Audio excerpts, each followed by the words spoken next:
कर्म के शब्द के द्वारा नारद जी इतने उदास बैठे। अच्छा, जैसे कि आपको हल्का सा बुखार, समझे, और आप किसी डॉक्टर के पास चले जाए और डॉक्टर बढ़िया बढ़िया तुम्हारी 4-5 रिपोर्टें निकाले, बोले अरे तुम्हें तो डेंगू है, तुम्हें तो मलेरिया है, 5 दिन के अंदर मर जाओगे, जितनी जल्दी भर्ती हो जाओगे। तो हल्का सा बुखार भी तुम्हारा मलेरिया में ट्रांसफर हो जाएगा। और मान लो तुम्हें बड़ा वाला बुखार बढ़िया तो डेंगू है तुम्हें, लेकिन डॉक्टर अच्छा है, डॉक्टर ने कह दिया बस छोटी सी दवा ये 2 गोली ले जाओ भी ठीक हो जाओगे, तो वो मलेरिया भी छोटा सा बुखार बन जाता है। नारद जी ने कहा कि हमें तो पता ही नहीं सत्कर्म क्या है।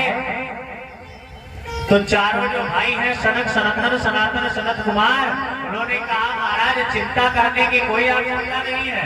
माँ चिंता गुण देवर्षे हर्षम चित्ते क्षमा महा, श्रीमद भागवता लापा सतु गीता सुतादभी, सुख आदि ऋषियों के द्वारा जो श्रीमद भागवत महापुराण रूपी फल है वही तो सत्कर्म है। नारद जी ने कहा देखो महाराज, जहां तक हमने अपने पिताजी से सुना है कि भागवत में ये जितने भी वेद पुराण है इनकी ही व्याख्याएं है, भागवत में और कुछ नहीं है। जितने वेद पुराण लिखे गए हैं इन सबका जो सारांश है वो भागवत में दिया गया है। इस बात का बड़ा ध्यान से समझना। और नारद जी ने कहा जब वेद पुराण सुना डाले जब कुछ नहीं हुआ तो इस सारांश से क्या हो जाएगा।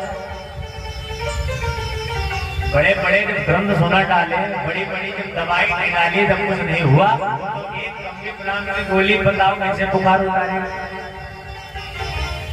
तो चारों भाइयों ने बड़ा सुंदर उत्तर दिया, बोले महाराज अभी कुछ दिनों बाद जैसे आम होने वाले हैं, तो अभी घर मार्केट में अब आप आम का फल खाएं, बढ़िया सा मीठा फल, एक खाएं, एक फल जब खत्म हो जाए तो दूसरा ले लें, दूसरा खत्म हो जाए तीसरा ले लें, ऐसे आप धीरे धीरे 1-2 किलो आम खाते चले जाए। अच्छा, जब धीरे धीरे 2 किलो आम खत्म हो जाए आप कहें नहीं हमें तो और आम खाना, तो कोई कहे महाराज आम तो खत्म हो गए हैं, आम के पेड़ में ही दांत लगा, तो बताओ जो माधुर्य रस आम के फल से मिलेगा आम के वृक्ष से मिल जाएगा? बताओ, तुम्हें बताओ। ना मानो तो करके देखो, आम ले आओ 2-3 किलो बढ़िया से खाओ, तो पेट भरे तो आम के पेड़ में दांत लगा के देखो, तुम लगा के देखिए।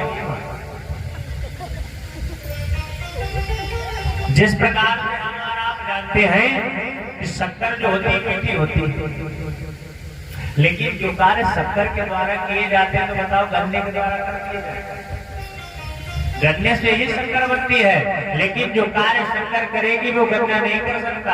आप अपने घर में बढ़िया से घी की पूड़ी निकालो, पूड़ी निकालते निकालते घी खत्म हो जाए, तब तक अम्मा आके बताए दूध से पूड़ी निकाल, बताओ दूध से पूड़ी निकल आएगी? दूध भी भाई घी से ही बना है, घी से निकल सकता है तो दूध से भी निकल सकता है। तो जो कार्य घी करेगा वो कार्य कभी दूध नहीं कर सकता।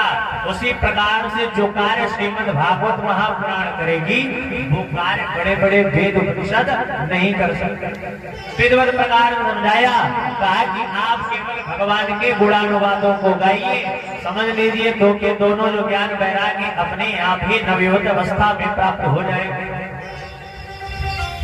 तो बोले महाराज अब आपकी कथा सुना दीजिए, आपसे बढ़िया वक्ता कहाँ मिलेगा?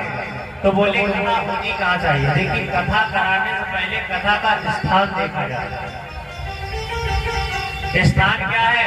बोले आनंद नाम के तट पर गंगा द्वार हरि पे तो तटमानंद नाम कम, हरिद्वार के एक तट पड़ता है जिसका नाम है आनंद तट। बोले यहाँ पर कथा होगी। ये आनंद तट का जो स्थान है, अगर दिल्ली वाले चाहे तो हरिद्वार जा सकते हैं, जा सकते हैं कि नहीं? और बद्रीनारायण वाले भी चाहे तो दिल्ली आ सकते हैं। अब ये बात उस समय की है जब यदा कदा लोग आया जाए, ज्यादा लोग बद्रीनारायण नहीं पहुंच पाते थे, तो इसीलिए बीच का स्थान रखा गया कि ऊपर वाले थोड़ा नीचे आ जाए, नीचे वाले थोड़ा ऊपर आ जाए, कथा हो जाए। अच्छा, कहने वाले वक्ता कौन है? 4 सनक, सनंदन, सनातन, सनत कुमार। और श्रोता कौन? श्रोता एक नारद जी। बताओ कथा सुनने में आनंद आएगा? कहने वाले वक्ता 4 हो, सुनने वाला केवल 1 हो, बताओ कथा तो सब ऊपर से निकल जाएगी। भाई कथा भी ऐसे स्थान पर हो जहाँ पर 10-20 श्रोता हो जाए, जहाँ पर कथा सुनने वाले श्रोता हो जाए। स्थान देख लिया गया, स्थान के बाद मंच बनाया गया, तो गंगा जी ने बढ़िया दिव्य बालू के द्वारा वहां पर मंच बना दिया। अब तो कथा प्रारंभ होने से पहले ही सभी लोग मिलकर के नारायण का गुणानुवाद करने लगे। हो ब्रज के नंदलाल